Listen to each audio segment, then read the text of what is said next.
Please keep your hands, feet, and entire body in the roller coaster. We're about to embark on a crazy ride with a lot of free falls, a lot of drops, a lot of twists that unexpectedly come. So stay with me here. I bring this up because I can't help but think of I was terrified as a kid of roller coasters. I was terrified of not having control and of having my stomach drop. I wasn't a fan of that.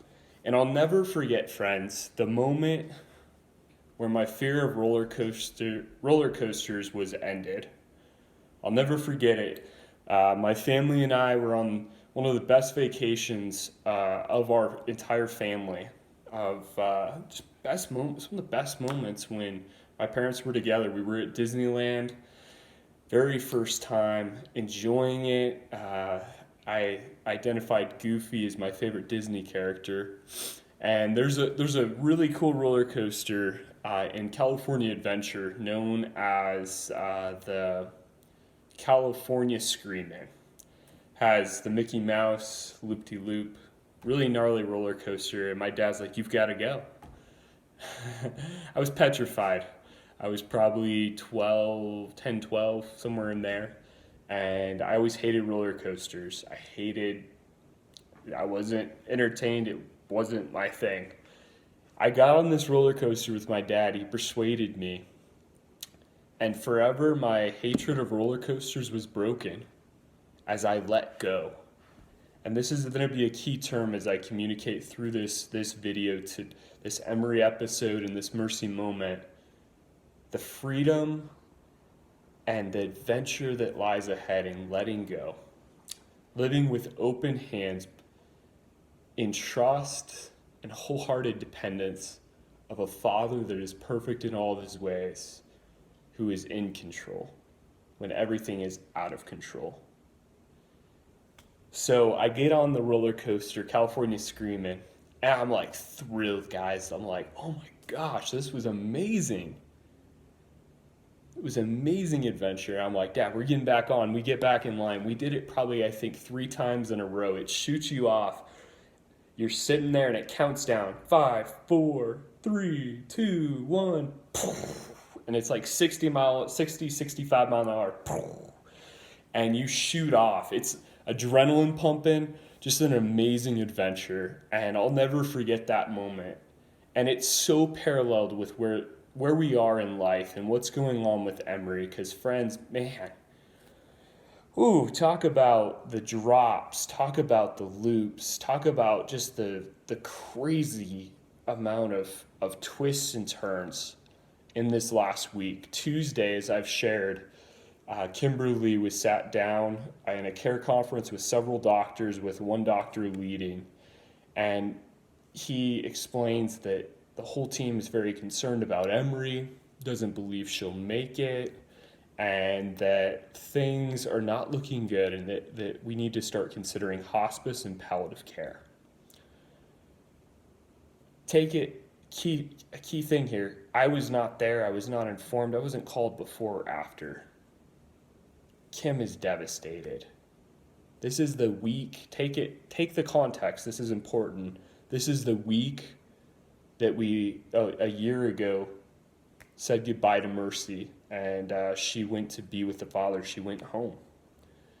And in this place, it was a week already of sensitivity. Not to mention Kim's birthday is the day following the day that Mercy passed, September 15th, September 16th.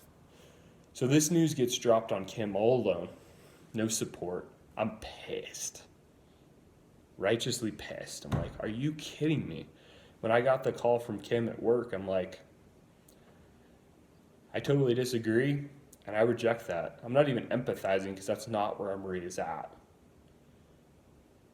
And then the adventure continues. I sit down with that doctor, with my papa, Stan, and with Kimberly, and he totally changes his demeanor, changes his tone, because he has 2 grown men.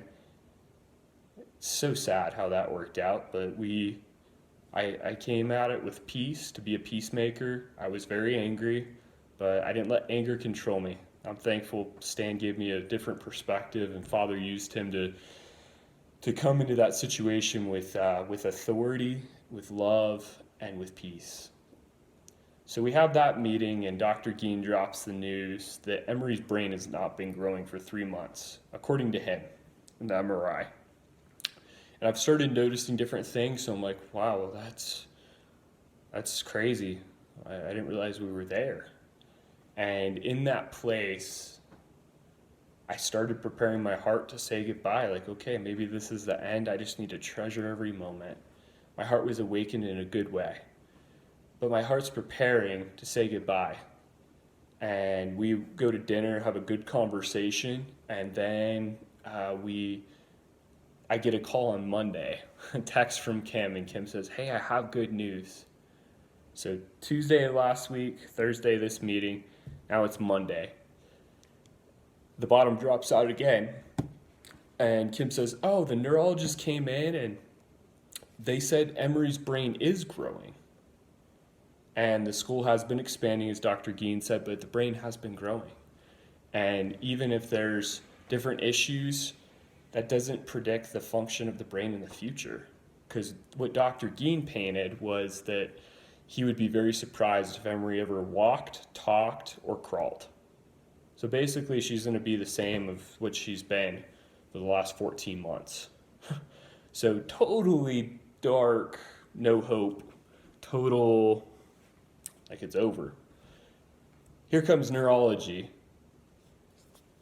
No, Emery's brain's been growing. We have hope. There's still things we can do. It's not over. And here's the thing. That doctor in the meeting had said very clearly, he spoke for the team. The team, he didn't speak for himself. He said, the team is very concerned and we need to start considering these options. So here's conflicting news. You can see this has rapidly changed because 2 weeks before this news with Kim, we had a care conference with all of the providers, all the doctors, all the people involved in Emery's care. And we asked them directly, hey guys, do you really think we need to start considering other options? Do you think this isn't looking good? And we said, we want you to be straight with us. We're very upfront people and we want you to be honest. And they said, no, we still have other options. Here comes this meeting Tuesday, dropping on Kim all alone. I'm pissed. Then on Thursday, we meet. He confirms things, but still leaves leeway, saying, okay, I don't have a crystal ball. Saying still he's speaking for the team. Now on Monday, the neurologist comes in and says something totally opposite. So here's our heart. Okay, we're preparing to say goodbye. And then neurologist. And it's like, what in the world is going on? Like, talk about the craziest roller coaster in life, just circumstances. Like, and I know many of you are in a similar spot. The circumstances have just been crazy. So I wanted to come to you tonight and share this update because I know I've shared videos along the way in the last two, and it's been dark. It's been heavy.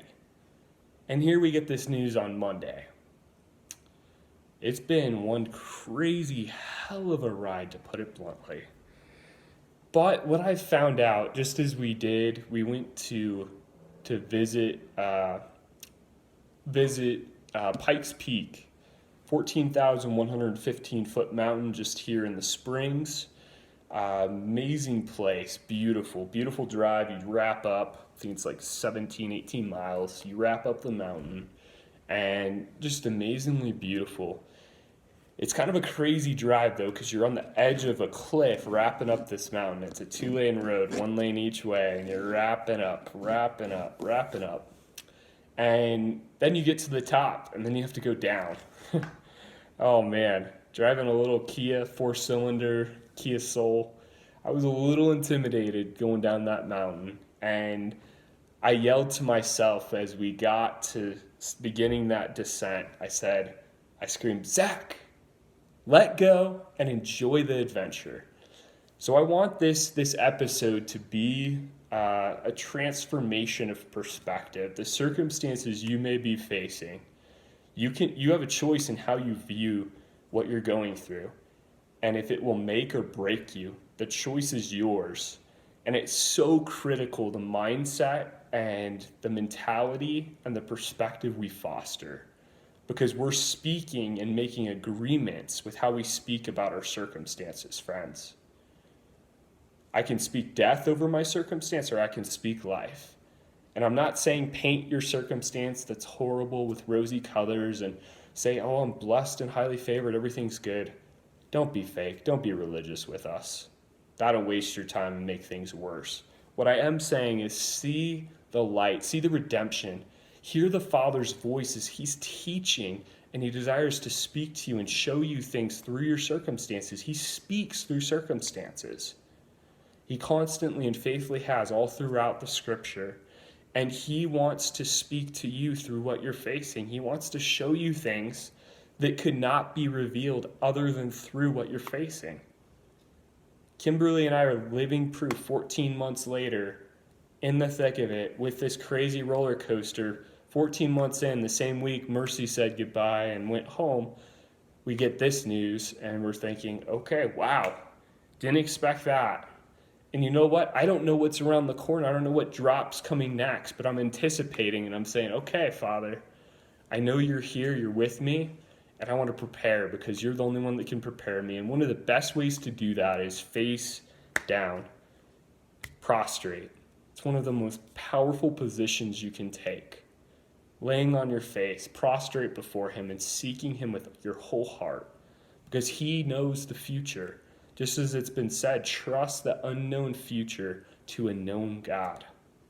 He's revealed Himself. The choice is yours to get to know Him or complain, get bitter, angry, and speak death over your circumstances. And you know what? Complaining about things will only lead to wandering in circles. You're wasting your time. Just like the children of Israel reveal, they wandered 40 years in the desert complaining, and they never entered the promised land. There's 5 things that kept Israel out of the promised land. Murmuring was one of them. Idolatry, fornication, tempting Christ, so doing the opposite of what God says and expecting His blessing. And lastly, so lift Him is the analogy. So lust, idolatry, fornication, tempting Christ, and murmuring. 5 things, friends. The choice is yours in your circumstances. Will you see it for the adventure it is? Or will you complain, murmur, and say, poor me? Victim mentality will always destroy you. It's not worth it. Instead, see the perspective that God has spoke.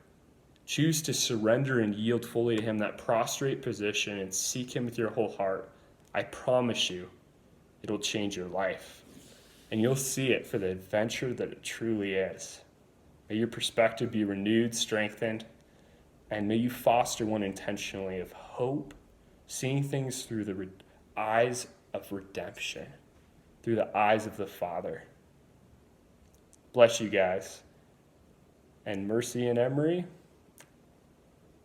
they are the inspiration. We've learned a lot. Don't waste your life.